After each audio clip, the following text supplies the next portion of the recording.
Now that the pressure is mounting and the stakes are getting higher in this federal sex trafficking case against Sha Diddy Combs. This afternoon, we received a last-minute notice from the U.S. Attorney's Office saying that there would be an emergency hearing right here at the federal courthouse at 500 Pearl Street, and new allegations, but this time being made by Diddy's defense against prosecutors.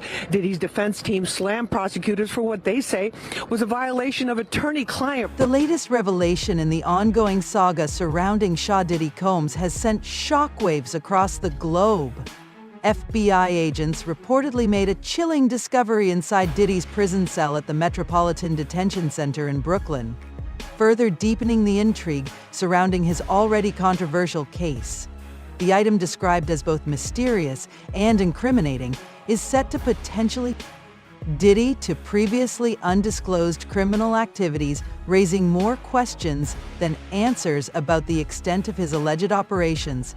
This bombshell finding has left the public, legal experts, and even high-profile figures stunned, as the implications could reshape the narrative around one of the most iconic figures in the music industry. So the Diddy situation just got a lot more heated. He's been committing crimes from his jail cell, trying to obstruct justice and intimidate witnesses, and the FBI, they just raided his jail cell. Now this really pisses defense attorneys off because clearly they've gathered evidence that's gonna make it a lot harder for them to do their jobs, because he was in there writing notes, probably potentially to send out third party to other people to have them continue intimidating witnesses. Keep in mind that all of this comes right on the heels of them having recorded jail phone calls of him using other people's phone accounts to be able to contact people and have them contact witnesses. All of this is super illegal to do. Now his attorneys are claiming that some of the stuff that they took was actually covered under attorney-client privilege. Basically, if you have communications between you and your attorney, they're not allowed to touch that. But the FBI has already countered with the fact that they have a private, objective third party that's gone through and made sure that that's not anything that they're looking at. But now there's an emergency court hearing to determine what's going to happen out of all of this, and we're going to keep you updated. Diddy's legal team is calling for his trafficking case to be dismissed, citing alleged prosecutorial errors during a recent prison cell search during an emergency court hearing in New York on Tuesday. His attorney, Mark Agnifilo, accused federal prosecutors of breaching Diddy's constitutional rights, which could undermine the case against the music mogul. Today, just a little bit ago, Mark Agnifilo, his expert lawyer, filed paperwork with this same judge accusing the feds of wrongdoing. They claim that Puff's civil rights were violated after his jail cell was recently raided and a bunch of materials were taken from that. Materials that his lawyer claimed were attorney-client privilege. The dispute centers on the October 28th sweep of Diddy's cell at the Metropolitan Detention Center in Brooklyn, where he has been held since his September 17th arrest. Federal investigators reportedly confiscated 19 pages of notes, some of which contain privileged communications between Diddy and his legal team about defense strategies for his upcoming trial. These notes were later shared with prosecutors, sparking outrage from the defense. A violation of Diddy's Fourth Amendment constitutional right against unreasonable searches and seizures. It all goes back to that raid by the FBI, DEA, and other agencies on the Metropolitan Detention Center, known as MDC, in late October. That's where Diddy has been locked down. Agnif argued that the seizure represented a complete institutional failure and has described the cell search as a pretext to target Diddy, whose real name is Sha Combs.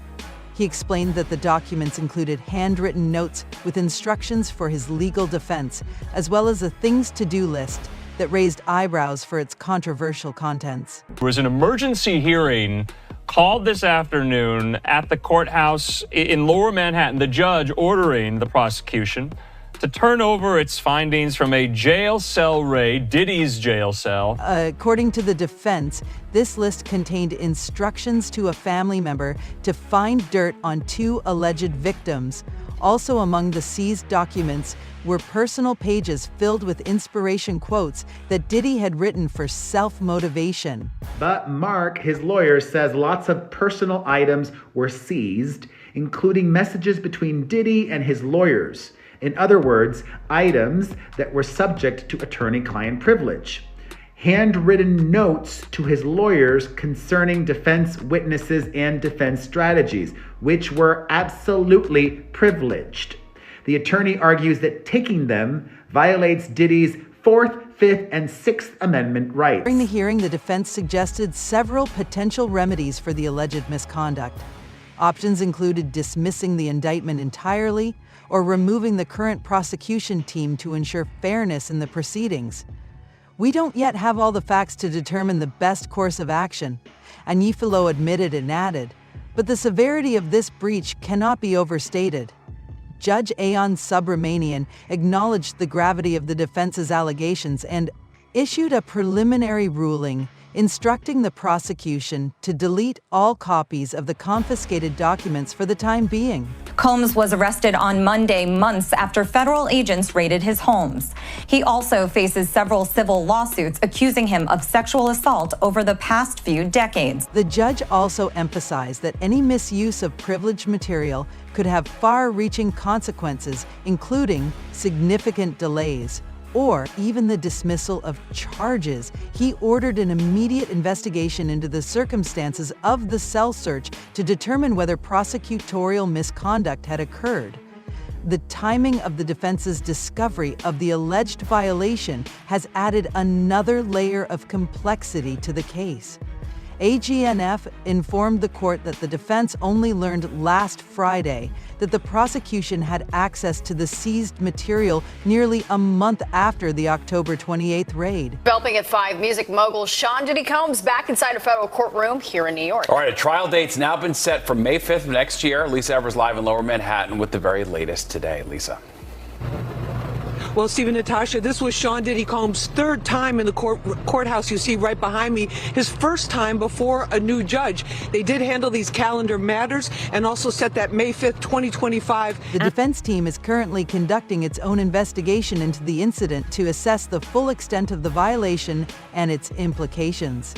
Agnifilo vowed to hold accountable anyone involved in compromising Diddy's legal rights. Well, apparently, according to the defense, their legal documents, the government's saying no, on the contrary, they're just some handwritten notes and a calendar. And what the judge did, Judge Subramanian, is he ordered the prosecution to destroy their copies. He kept copies, and he's going to review them in chambers or in camera. And one of two things will happen. Either the defense is right, and those are privileged materials, in which case they will not go to the prosecution, or the prosecution is right, and they have nothing to do with the legal case, and the government will get copies. It's only 20 pages. I don't think it'll take the judge that long. But I think the media is reporting this as some huge win for the defense because the government has to destroy their copies. They may get copies of those documents in a matter of days. Since his arrest in September, Diddy has denied all charges and maintained his innocence. His trial is scheduled to begin in May 2025. There's no way this trial is then going to happen in May? It's unlikely, especially if there's a superseding indictment involving minors, because minors present a completely different set of circumstances. Because we know through his lawyers, Combs is arguing that the sexual activity happened, but it was consensual. Of course, for sex trafficking, you need one of those three elements: force, fraud, or coercion. Obviously, minors cannot consent to any sexual activity, so that would be a very different defense entirely. The defense would have to be that the activity didn't happen at all and the individuals are lying. So I think that's going to be the potential game changer if we do get the minors wrapped up into a superseding indictment. And we know, at least if you believe the civil attorneys, there are 25 minor victims, one of which is as young as 9. And those suits haven't been filed yet, but that's what Tony Busby, this Texas attorney, has indicated. As the trial date in May approaches, this appearance will likely provide more insights into the case, and any developments regarding the charges of racketeering and trafficking observers will be keen to see how Diddy and his legal team prepare for the challenges ahead during this interim period. A U.S. judge has ruled that the rapper and producer Sha Diddy Combs will stand trial on federal sex trafficking and racketeering charges in May. He'll be held in prison until then. Sha Combs has pleaded not guilty to charges that he used his business empire to transport women and male sex workers across state lines to take part in recorded sexual performances.